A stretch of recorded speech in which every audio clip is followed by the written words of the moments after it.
আল্লাহর উপরে ভরসা করে মাহফিলটা দেওয়া হয়েছে। কথা ঠিক আছে না? আশারে কেউ মাহফিল দেন? পাগল ছাড়া আশারে কেউ মাহফিল আসলে আত্মশিয়ালের পাগল। আস্তে কন গেল পীরের মরিদ যারা তারা আসলেই পাগল। যাই হোক, পাগল ছাড়া আল্লাহরও পাওয়া যায়। ওয়াসাল কারণে আল্লাহর পাগল ছিল, আল্লাহ রসুলের পাগল ছিল, হানজালা আল্লাহ রসুলের পাগল ছিল, সাহাবায়ে কেরাম আল্লাহর নবীর পাগল ছিল, আল্লাহর পাগল ছিল। কথা ঠিক কিনা? যাই হোক, আল্লাহর উপরে পরিপূর্ণ ইয়াকিন দিয়ে মাহফিলটা আজকে হয়েছে। খুব অল্প টাইমে আমাদের প্রিয় ভাই রিপন ভাই, আজকে সম্মানিত সভাপতি মহোদয়, আমাদের মকবুল ভাই, বিশেষ করে যারা মুরব্বীরা আছে, আমি তো সবাই চিনি না, আমরা সবার সাথে সখ্যতা নাই, সময়ের মানে কারণে আমরা আসতে পারি না। তা আপনারা সবার মিলিত উদ্যোগে আজকের মাহফিল, খুশি না বেজার? গগন বিদারী চিৎকার দিয়ে বলেন আল্লাহু আকবার। আল্লাহর উপরে বড় আর কিছু আছে? তাহলে আরো জোরে জবান খুলে বলি আল্লাহু আকবার, হাত উঁচা করে বলি আল্লাহু আকবার। মাশাআল্লাহ। বাইরে যারা আছি সবাই চলে আসি, বাহিরে না থেকে ভিতরে আসি। শোনেন, একটা কথা আমি মোকদ্দমা দিইনি। আমার আগে মুফতি মাসুদুর রহমান হামিদি সাহেব, তিনি চমৎকার তকরির করেছেন অল্প সময়। তিনার আগে সুরের পাখি আল্লামা রুহুল আমিন সিদ্দিকী সাহেব সুন্দর আলোচনা করেছেন সুর দিয়ে। ভিতরে বসে আমার কাছেও খুব মজা লাগতেছিল, কিন্তু সময়ের স্বল্পতায় আপনাদেরকে মজা আমরা দিতে পারি। তার আগে আনসারী সাহেব তিনি সংক্ষিপ্ত কথা বলেছেন। তার আগে মৌলানা হাসান সিরাজি সাহেব, তিনিও সুর দিয়ে চমৎকার করে আপনাদেরকে কারবালার ঘটনা শোনাইছেন। ঠিক আছে না? আমার এখন দুয়ার পালা। কিসের পালা?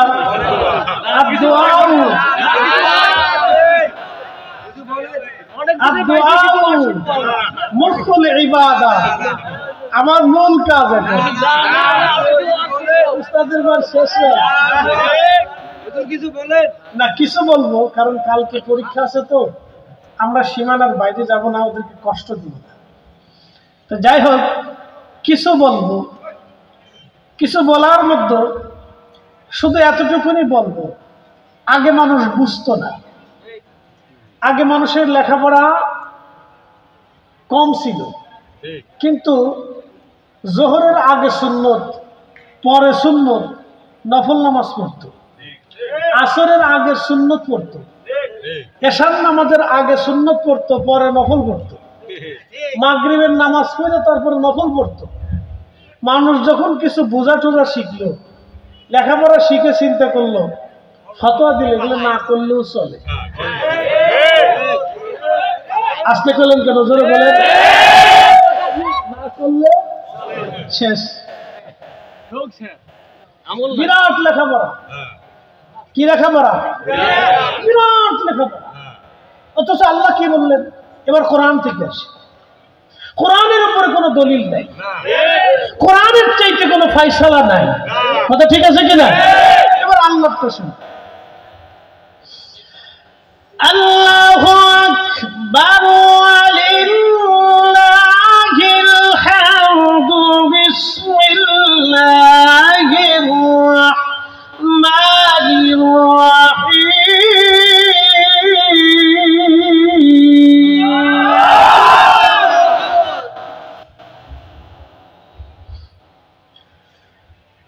فمن يعمل مثقال ذرة خيرا يره ومن يعمل مثقال ذرة شرا يره।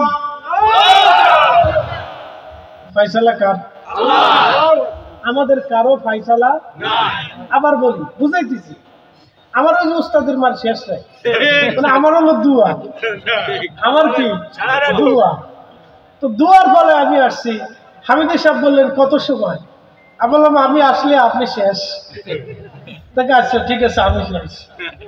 তার আপনি কত সময়? বলে 12টার উপরে যাওয়া যাবে, এর ভিতরে শেষ করার দরকার। তো খুব মনোযোগ দেন, দোয়া বুঝাইতেছি আপনাদের। জোহরের নামাজের সময় হলো, সুন্নত পড়ল, ফরজ পড়ল, সুন্নত পড়ল, নফল পড়ল। আগে মানুষ বুঝতো না। মিলাদ পড়লো, জিকির আজকার করলো, তাসবিহ তাহলিল করলো, আগে মানুষ বুঝতো না।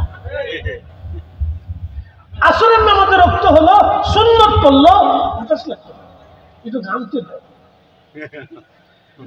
আসরের সময় হলো, সুন্নত পড়লো, ফরজ পড়লো, আগে মানুষ বুঝতো না।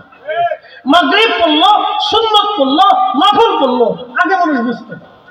এশার নামাজের আগে সুন্নত পড়লো, ফরজ পড়লো, সুন্নত পড়লো, এরপরে নফল পড়লো, বেতর পড়লো, আগে মানুষ বুঝতো না। ফরজের সুন্নত পড়লো, ফরজ পড়লো, তাসবিহ তাহলিল করলো, জিকির আজকার করলো, আগে মানুষ বুঝতো না। যখন মানুষ একটু লেখাপড়া শিখলো, বেশি জানাজানি শিখলো, সরাসরি শিখলো, এই এটা শিখে সেটা শিখে, এটা জানে সেটা শিখে, সার্টিফিকেট বহুত কিছু জমা করলো, অক্টর ডক্টর ফক্টর আরো বহুত কিছু, অনার সুন্নত পড়ে না, নফলও পড়ে না।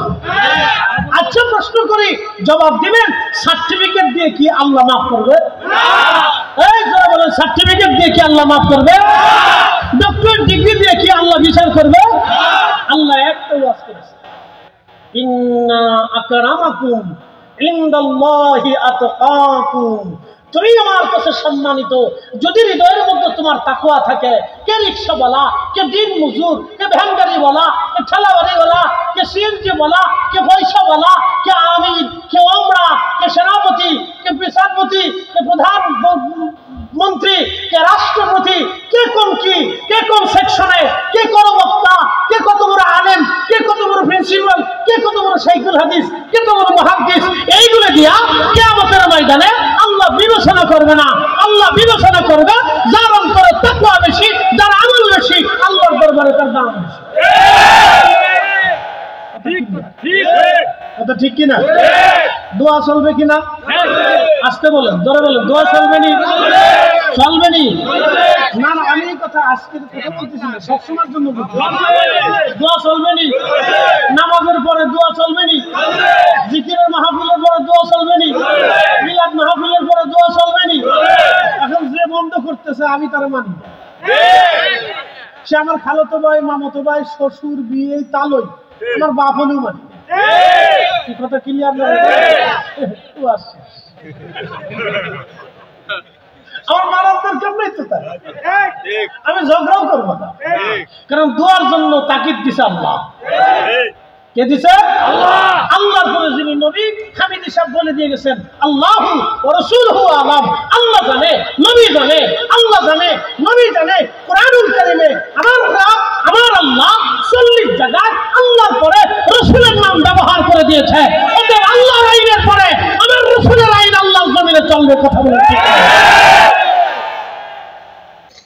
জমিন का अल्लाह, आसमान का अल्लाह, ये जमीन आइन चले का अल्लाह।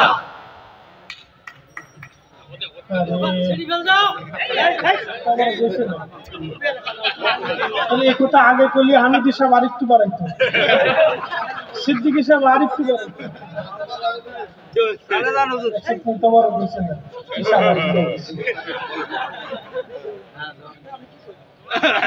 তাহলে বলেন দোয়া চলবে কি চলবে না? দোয়া লাগবে কি লাগবে না? কার আইনে? যারা বলেন কার আইনে? আল্লাহ।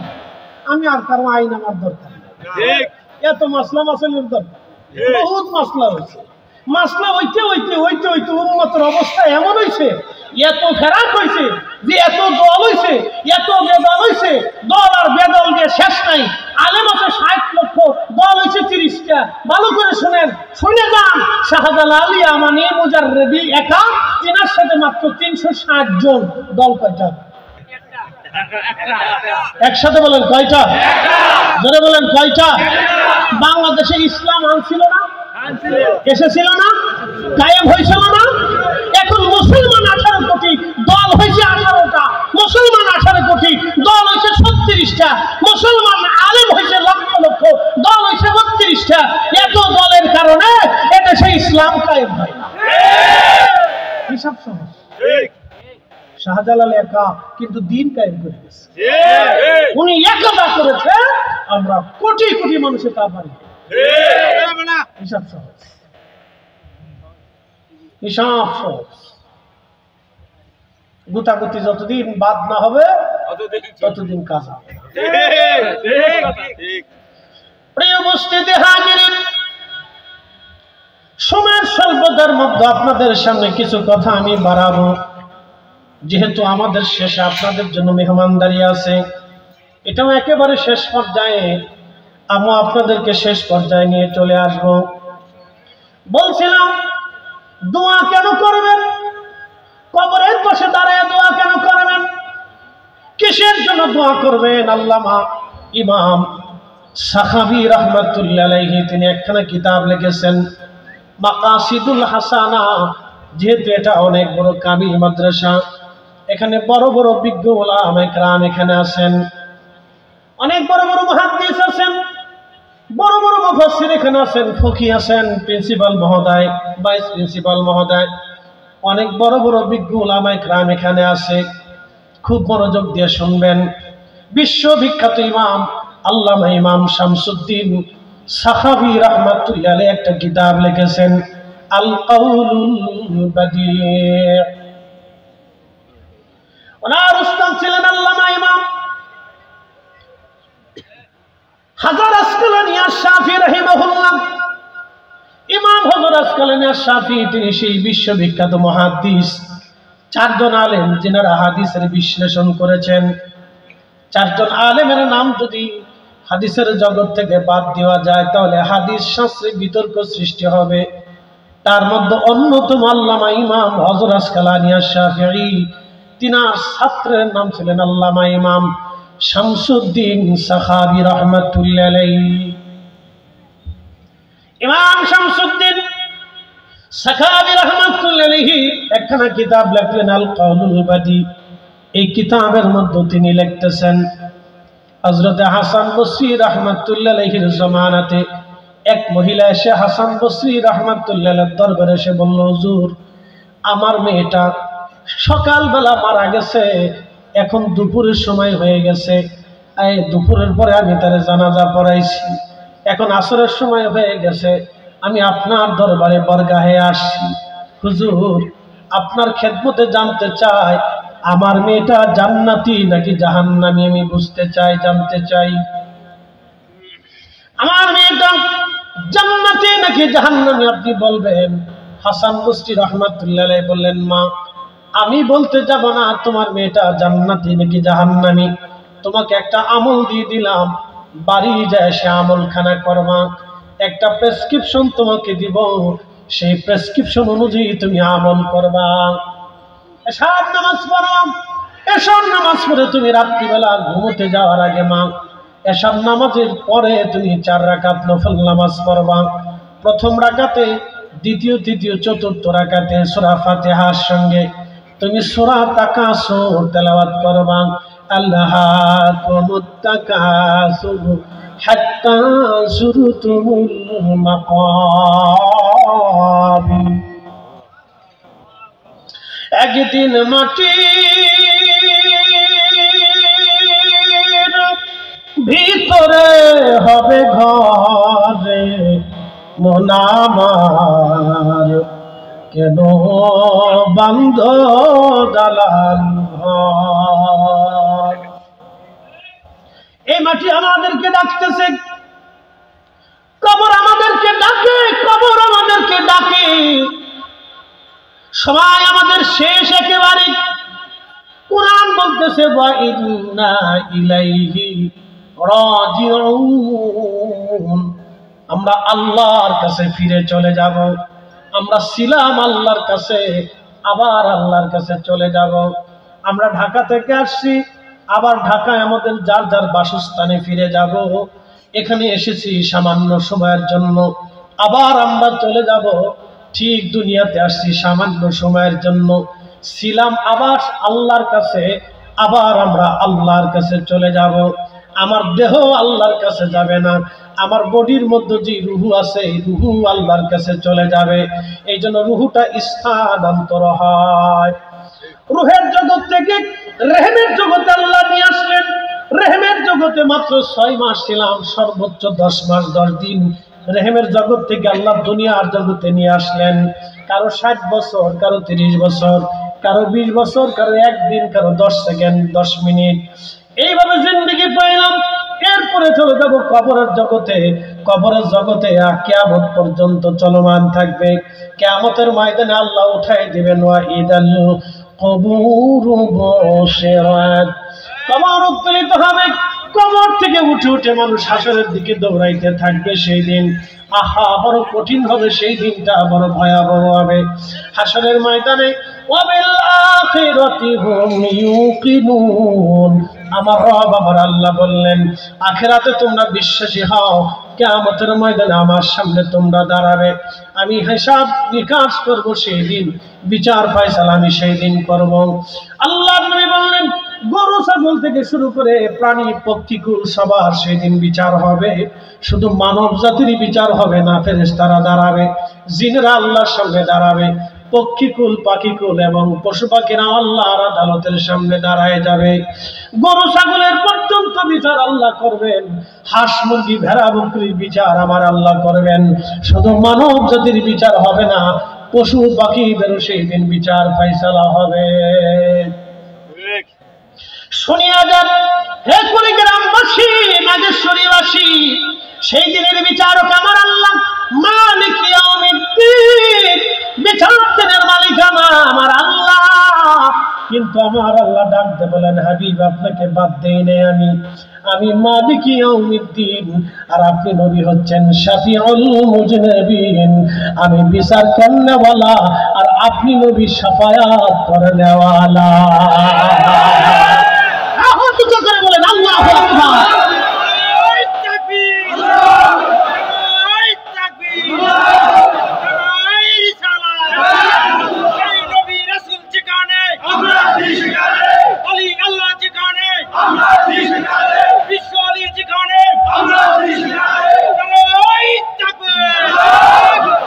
عسى أن يبعثك ربك مقاما محمودا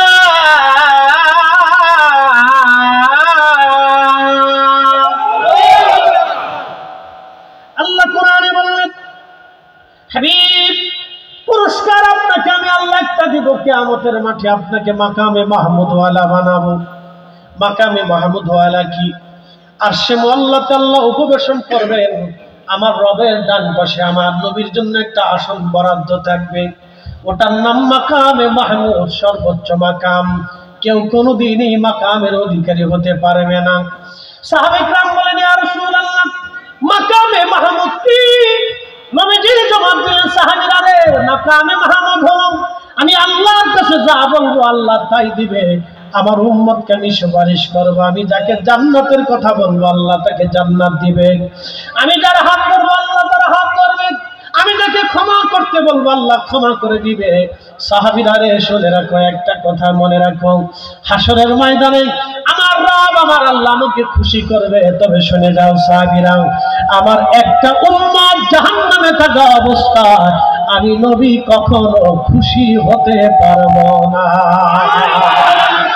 চিৎকার করে বলবেন না ইয়া রাসূলুল্লাহ। কাজী নজরুল আন্ডার ম্যাট্রিক, কাজী নজরুল কোন বিশ্ববিদ্যালয় থেকে ডক্টরেট ডিগ্রি দিয়েছেন? ওনার জীবনের উপরে ডক্টরেট ডিগ্রি নিতে হয়, এই জন্য সার্টিফিকেট দিয়ে গোড়া ছাতা ও আল্লাহ পাওয়া যায়। এটার বড়াই করে লাভ নাই, এ ছাতার বড়াই করে লাভ নাই। Kazi Nazrul under matric. কবিতার ছন্দে তিনি লিখেছেন শ্রেষ্ঠ নবী দিলাম তরিয়ে নিতে রোজাসরে। মারহাবা বলবেন না? ঘুমাইছি নি আপনাদের? বর্তমান নাই, আচ্ছা বাজ্যে ঘুমাই। শ্রেষ্ঠ নবী দিলাম রে তরিয়ে নিতে রোজাসরে, পথ না ভুলি তাই তো দিলে পাক কুরআনের বাণী খোদা তোমার মেহেরবানি সুন্দর ফল মিঠা নদীর পানি খোদা তোমার মেহেরবানি খোদা তোমার মেহেরবানি মারহাবা যিনি মাকামে